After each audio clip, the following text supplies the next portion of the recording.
So dear brothers and sisters, we're still in Olympic season out there, and Ireland are doing, well, considering the size of our little nation, we're doing spectacularly well, I think. I think I'm always proud to be Irish, but like when you see us on the world stage actually doing well, it's not surprising at all. Like of course we knew this would happen, but it's lovely to see. It's lovely to see. And one thing that goes hand in hand with this kind of success, right, is the coach, the trainer, in the background there somewhere. On the day you don't see them.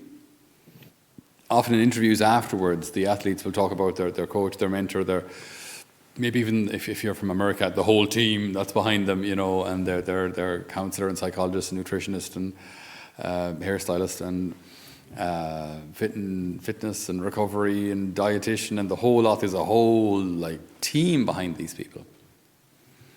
And you can imagine how at the beginning, when a person is training, the coach more than likely is a bit strict and a bit blunt and a bit, one might even say rude, Get up, try harder. No, you can do it. I know you can do it. Okay, an extra 3 kilos or an extra half second, whatever it is. The coach is going to push.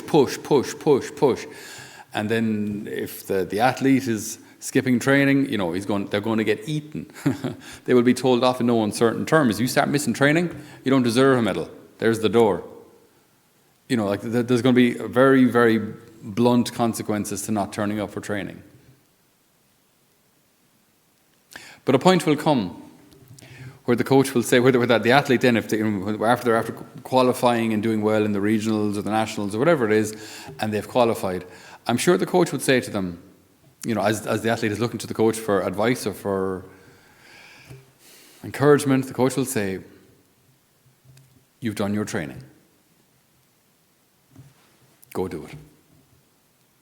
You've done the training. You've done all the prep work. You've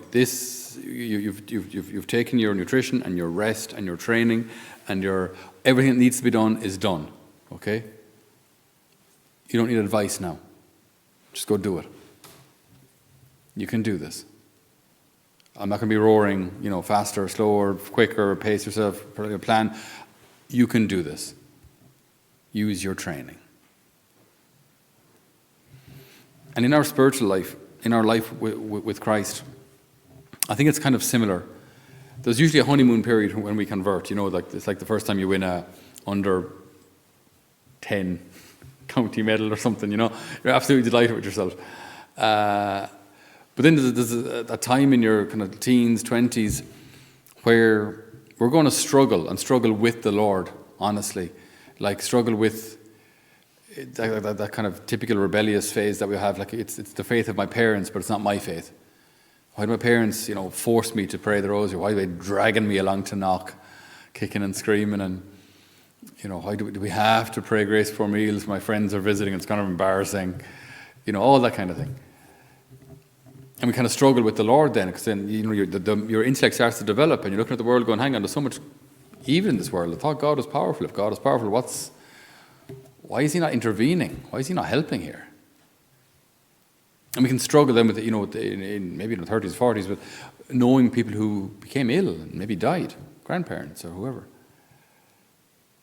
So we're struggling with this. So there are these moments. It's where the Lord is providing opportunities for us to grow, and we mightn't like it. Actually, generally speaking, we don't like it. We don't like adversity. We don't like challenges. We don't like, even just like in sport, when you're on your limit, you're on your limit of speed or weight or whatever it is. You're at the limit. It's not a nice place to be because, a little too far and you will fail. So when we're training, training in virtue with the Lord, often we're at our limit, we're at our limit. And we're being pushed and tried and tested. And it's not comfortable. It is not nice. But again, you see, keep in mind what's the goal, the ultimate goal of all of this. The coach isn't shouting at the athlete to make them feel bad. The coach is shouting at the athlete to get the best out of them. maybe the coach can see, I know you can do this. Just, get your mind in the game. You can do this. Focus, get the job done. You can do this. So let's go training.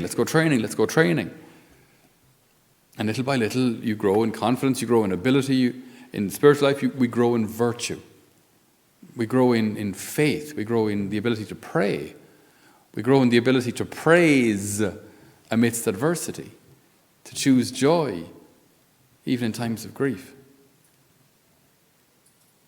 And I heard a podcast here the week, and it was just very, very interesting because they used an expression which, again, it sounds very obvious, but just something I've never said, I don't think, before, that we're not going to grow unless we know that we need to grow.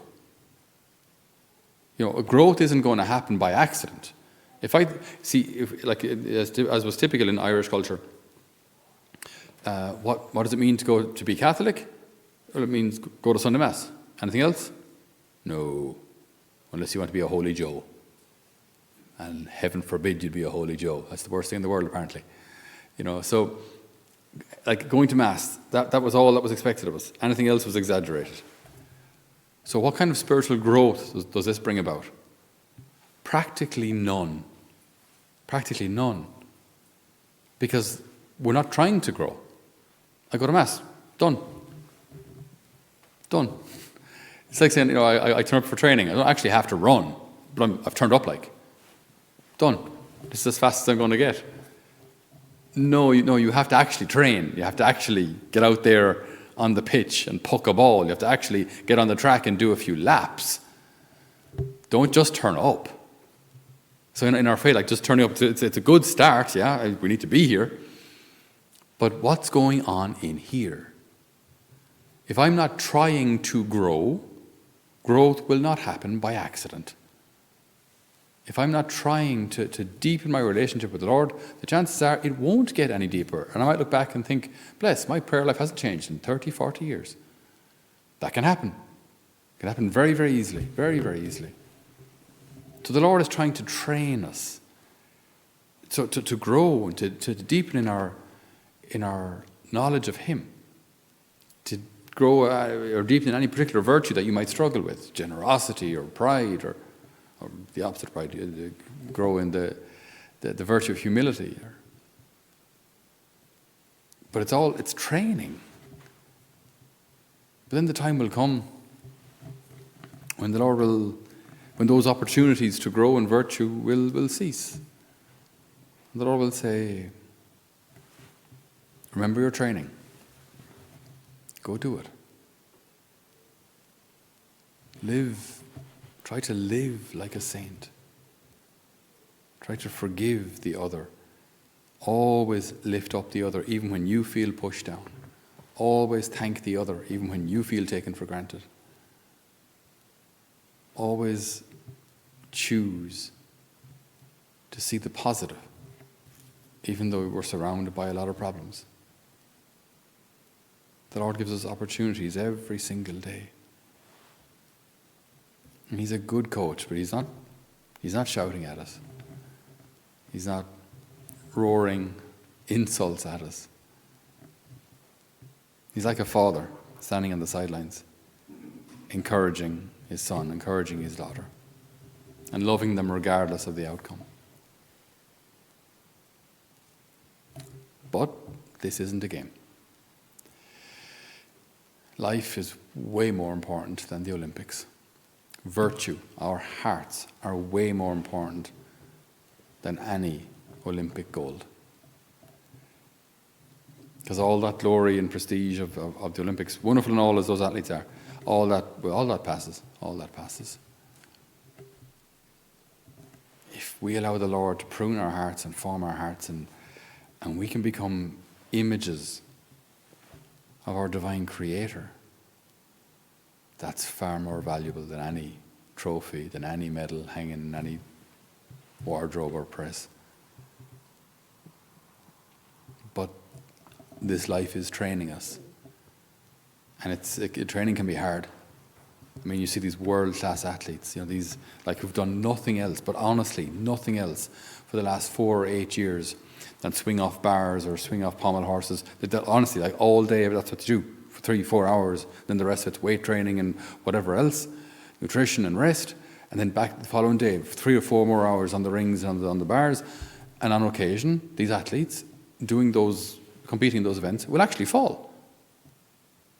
They've done nothing else for the last 4 years, 8 years. And they do some somersault and actually come down badly and fall. I mean, but the effort that they've put in.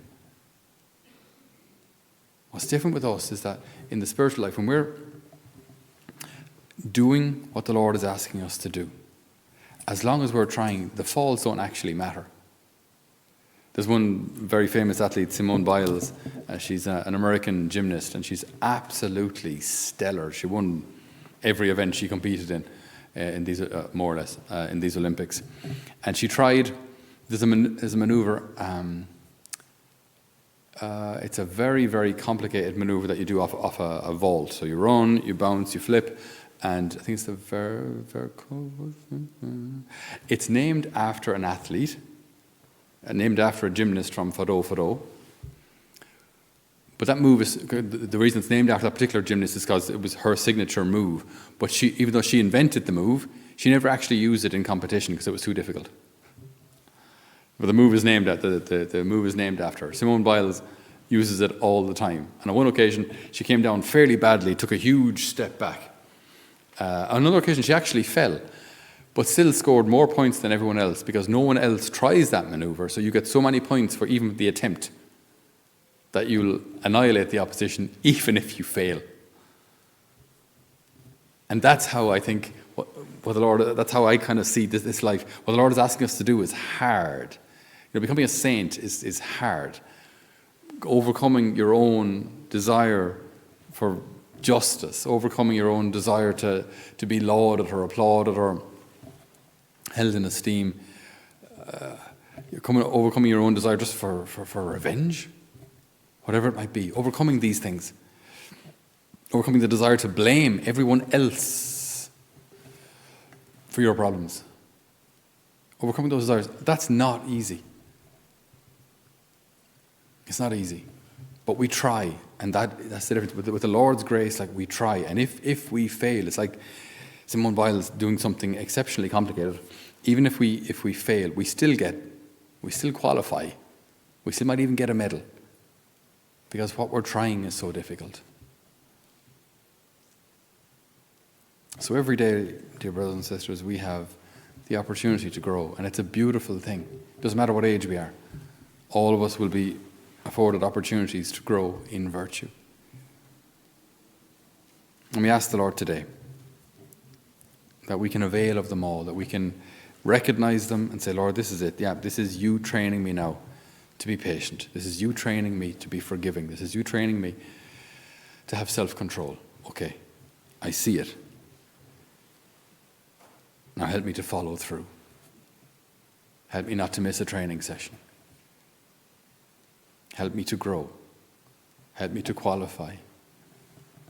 And help me with your grace, Lord, to be victorious. Amen.